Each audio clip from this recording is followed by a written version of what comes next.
जीवन में हम ऐसी कई चीज़ों का इस्तेमाल करते हैं जिनके रोज़ाना इस्तेमाल के बावजूद भी हमें उन चीज़ों के बारे में खास ज्ञान नहीं होता। सच कहा जाए तो हमारे जहन में कभी उन चीज़ों के पीछे का कारण जानने की इच्छा नहीं होती, लेकिन कभी ऐसे सवाल हमारे सामने आ जाए तो हमें उसके बारे में जानने की इच्छा ज़रूर हो जाती है। आज हम आपको ऐसे ही खास चीज़ों के बारे में बताने जा रहे हैं जिसका इस्तेमाल तो हम करते हैं, लेकिन उसके पीछे की लॉजिकल बातों के बारे में हमें पता नहीं होता है। क्या आपने कभी सोचा है कि ब्लेड के बीच में दिखने वाला एक खास तरह का डिज़ाइन क्यों बना होता है? टायरों का रंग काला ही क्यों होता है, किसी और रंग का क्यों नहीं होता? स्कूल बस का रंग पीला ही क्यों होता है, कोई और कलर का क्यों नहीं होता? अगर आप इन सब सवालों का जवाब जानना चाहते हैं तो इस वीडियो को अंत तक बने रहें, तभी आप इन सब सवालों का जवाब जान पाएंगे। तो सबसे पहले बात करते हैं हम ब्लेड के बीच में दिखने वाला एक खास तरह का डिज़ाइन बना होता है। आखिर ये क्यों बनाया जाता है और इसका बनाने का मेन मकसद क्या होता है? इस सवाल के जवाब के लिए आपको इतिहास में जाना होगा। दरअसल इसके पीछे की वजह है जिलेट कंपनी, जिसने ब्लेड बनाने की शुरुआत की थी। जिलेट कंपनी के संस्थापक किंग कैंप जिलेट ने 1901 में अपने सहयोगी विलियम निकर्स के साथ मिलकर ब्लेड डिजाइन किया था। उस वक्त ब्लेड का वैसा ही डिजाइन था जैसा कि आज हम देखते हैं। किंग कैंप जिलेट ने डिजाइन बनाने के बाद उसे पेटेंट करा लिया और साल 1904 में उसका उत्पादन शुरू कर दिया। ऐसा भी कहा जाता है कि वर्ष 1901 में जिलेट ही इकलौती कंपनी थी जिसने रेजर और ब्लेड बनाने की शुरुआत की थी।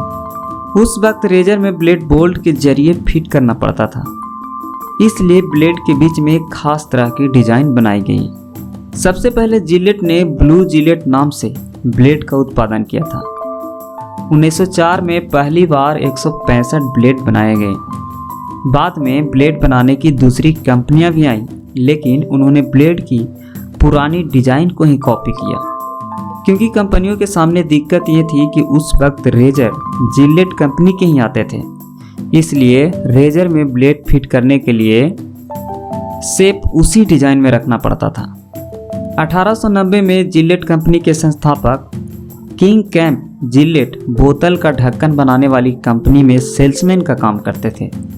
नौकरी के दौरान उन्होंने देखा कि लोग इस्तेमाल के बाद बोतलों को ढक्कन फेंक देते हैं, फिर भी ऐसी छोटी सी चीज़ से इतनी बड़ी कंपनी चल रही है। ऐसे में उन्होंने भी कुछ ऐसे ही चीज़ बनाने की सोची जो लोगों के लिए सस्ता हो और यूज करने के बाद फेंक दें। पहले के दौर में लोग उस्तरे से शेविंग किया करते थे, लेकिन उस्तरे से शेविंग करना काफ़ी खतरनाक होता था, साथ ही इसमें काफ़ी वक्त भी लगता था। किंग कैंप ने उस्तरे का एक विकल्प तलाशने की कोशिश की और 2 धार वाली सेफ्टी रेजर बनाया। साल 1901 के दिसंबर महीने में उन्होंने इसी डिज़ाइन को पेटेंट करा लिया, क्योंकि 1901 में जिलेट ही इकलौती कंपनी थी जिसने रेजर और ब्लेड बनाने की शुरुआत की थी, तो बाकी कंपनियां भी इसी साइज में ब्लेड तैयार करती रहीं। वीडियो में आगे बढ़ने से पहले अगर आप हमारे चैनल पर नए हैं तो आपसे एक छोटी सी रिक्वेस्ट है कि यहाँ रेड कलर का सब्सक्राइब बटन दिख रहा होगा, इसको प्रेस करें और बेल वाला आइकन को दबाकर ऑल सेलेक्ट करें। दूसरा जो सवाल है कि टायरों का रंग काला ही क्यों होता है, किसी और कलर का क्यों नहीं होता? टायर का इतिहास काफ़ी पुराना है। जब रबर की खोज हुई और फिर उससे टायर बनाए जाने लगे तो वे बहुत जल्दी ही घिस जाते थे। इसके बाद थोड़ी और रिसर्च की गई और पाया गया कि रबर में कार्बन और सल्फर मिलाकर इसे मजबूत किया जा सकता है। जैसा कि आप सभी जानते हैं कि रबर का प्राकृतिक रंग काला नहीं होता है, लेकिन जब इसमें कार्बन और सल्फर मिलाया जाता है तो इसका रंग काला हो जाता है। कच्चा रबर हल्के पीले रंग का होता है, लेकिन टायर बनाने के लिए उसमें कार्बन मिलाया जाता है ताकि रबर जल्दी न घिसे। ऐसा कहा जाता है कि मजबूती के लिए ही इसमें कार्बन मिलाया जाता है। कार्बन का रंग काला होता है, इसलिए टायर भी काले होते हैं। एक रिपोर्ट के मुताबिक सादा रबर का जो टायर करीब 8000 किलोमीटर चल सकता है, वहीं कार्बन युक्त रबर का टायर 1 लाख किलोमीटर तक चल सकता है। कार्बन के साथ इसमें सल्फर भी मिलाया जाता है। स्पष्ट है कि टायर बनाने के लिए रबर में कार्बन उनकी मजबूती के लिए मिलाए जाते हैं। रबर में मिलाए जाने वाले कार्बन भी कई श्रेणियां की होती हैं। रबर मुलायम होगी या सख्त, यह उनमें मिलाई जाने वाली कार्बन की श्रेणी पर ही निर्भर करता है। मुलायम रबर के टायरों की पकड़ मजबूत होती है, लेकिन वो जल्दी घिस जाते हैं। वहीं कार्बन और सल्फर युक्त रबर के टायर आसानी से नहीं घिसते और बहुत लंबे समय तक चलते रहते हैं। आपने छोटे बच्चों की साइकिल में रंगीन टायर देखा होगा, क्योंकि बच्चों के साइकिल का सुंदर दिखना उनके टायर के मजबूत होने से ज़्यादा मायने रखता है, इसलिए उनमें रंगीन टायर भी चलते हैं। बच्चों की साइकिल पर ज़्यादा बोझ भी नहीं होता। बच्चों की साइकिल कम दूरी के लिए होती है और उनके टायर के घिसकर खत्म होने में बहुत दिन लगते हैं। बच्चों की साइकिल में लगे रंगीन टायर ठोस भी होते हैं और बहुत सारे टायरों में हवा भरने की ज़रूरत नहीं होती, इसलिए वे ठीक ठाक चल जाते हैं। ऐसे में आप समझ गए होंगे कि बड़ों की साइकिल, बाइक, कार या बड़े वाहनों के टायर अगर दूसरे रंग में बनाया जाए तो क्या होगा। जाहिर है कि रंगीन टायर बनाने के लिए रबर में रंग मिलाना होगा और कार्बन और सल्फर की मात्रा बहुत कम करनी होगी। हालांकि तकनीकी युग में लगातार प्रयोग हो रहे हैं। हो सकता है कि मजबूत टायर बनाने के लिए रबर में मिलाए जाने वाला कार्बन का कोई विकल्प ढूंढ लिया जाए और भविष्य में कार, ट्रक वगैरह में रंगीन और सुंदर टायर नजर आ जाए। जो तीसरा सवाल है दोस्तों, कभी आपने देखा होगा कि स्कूल बस का रंग जो होता है पीला ही होता है। आपने किसी और कलर का नहीं देखा होगा, तो इसके पीछे की रीजन क्या है। भारत ही नहीं, विलायत में भी स्कूल बसों का रंग पीला ही होता है। यह हैरानी वाला बात हो सकती है, लेकिन इसकी कई खास वजह हैं। आपको इस बात की जानकारी होगी कि हमारी रोज़मर्रा की ज़िंदगी में रंग का बड़ा रोल होता है। अलग अलग रंग ना हो तो ज़िंदगी शायद बदरंग हो जाए। कुछ यही बात बसों के रंगों को लेकर भी है। तभी दुनिया के किसी कोने में चले जाएं, वहाँ स्कूल बसों को पीले रंग में ही दिख जाएंगे। कहा जाता है कि हर रंग की अपनी खास वेवलेंथ और फ्रीक्वेंसी होती है। इसी के आधार पर रंगों को देखा जाता है। कोई रंग चटक या मध्यम इसी आधार पर देखा जाता है। उदाहरण के लिए लाल रंग को खतरे के रूप में या ट्रैफिक लाइट पर सिग्नल के तौर पर इस्तेमाल होता है, तो इसकी खास वजह है। इसी आधार पर यह भी जान सकते हैं कि आकाश का रंग नीला और स्कूल बस हमेशा पीले रंग में ही क्यों होती है। तो आइए हम कुछ समझते हैं रंगों का समीकरण।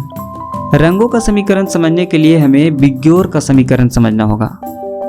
बिग्योर अलग अलग 7 रंगों के गठजोड़ को दर्शाता है। इसे वायलेट यानी बैगनी, इंडिगो यानी आसमानी, ब्लू यानी नीला, ग्रीन यानी हरा, येलो यानी पीला, ऑरेंज यानी नारंगी और रेड यानी लाल रंग से समझ सकते हैं। लाल रंग की वेवलेंथ सबसे ज़्यादा होती है, लिहाजा उससे सबसे ज़्यादा दूर से देखा जा सकता है। इसी हिसाब से उसका इस्तेमाल खतरे के संकेत या ट्रैफिक लाइट के रूप में होती है। 7 रंगों की श्रृंखला में पीला रंग लाल रंग से नीचे होता है, जिसकी वेवलेंथ लाल से कम होती है लेकिन ब्लू कलर से ज़्यादा होती है। लाल रंग सबसे ज़्यादा लोगों का ध्यान अपनी ओर खींचता है, इसलिए खतरे के रूप में इसका सबसे अधिक इस्तेमाल होता है। इसके बाद अगर कोई रंग सबसे ज़्यादा आकर्षित करता है तो वह है पीले। पीले रंग को दूर से भी देखा जा सकता है। इसी वजह से पीले रंग को स्कूल बसों पर लगाया जाता है ताकि उसकी तरफ लोगों का अटेंशन बना रहे। पीले रंग को बारिश, कोहरा या धुंध में भी आसानी से पहचाना जा सकता है। पीले रंग का लेटरल पेरिफेरल विजन लाल रंग की तुलना में लगभग 1.25 गुना ज़्यादा होता है, इसलिए लाल रंग से भी जल्दी पीले रंग को देखा जा सकता है। यहाँ लेटरल पेरिफेरल विजन का मतलब है जिसे किनारे या अगल बगल में भी आसानी से देखा जा सके। कोई व्यक्ति सामने देख रहा है और बगल से कोई पीले रंग की बस गुजर रही है तो आसानी से इस रंग का आभास हो जाएगा। स्कूल बसों को पीले रंग से रंगने का यही कारण है कि सामने देखते हुए भी बगल का आभास हो सके और किसी दुर्घटना से बचा जा सके। तो दोस्तों, हमें उम्मीद है कि इन सब सवालों का जवाब आपको मिल गया होगा। अगर आपने अभी तक वीडियो को लाइक नहीं किए हैं तो वीडियो को लाइक कर दीजिए, और अगर आप हमारे चैनल पर नए हैं तो चैनल को सब्सक्राइब कर लीजिए, क्योंकि इस चैनल पर हम ऐसे ही फैक्ट रिलेटेड वीडियो लाते रहते हैं। फिर मिलते हैं एक अगली वीडियो में, तब तक के लिए नमस्कार। जय हिंद, जय भारत।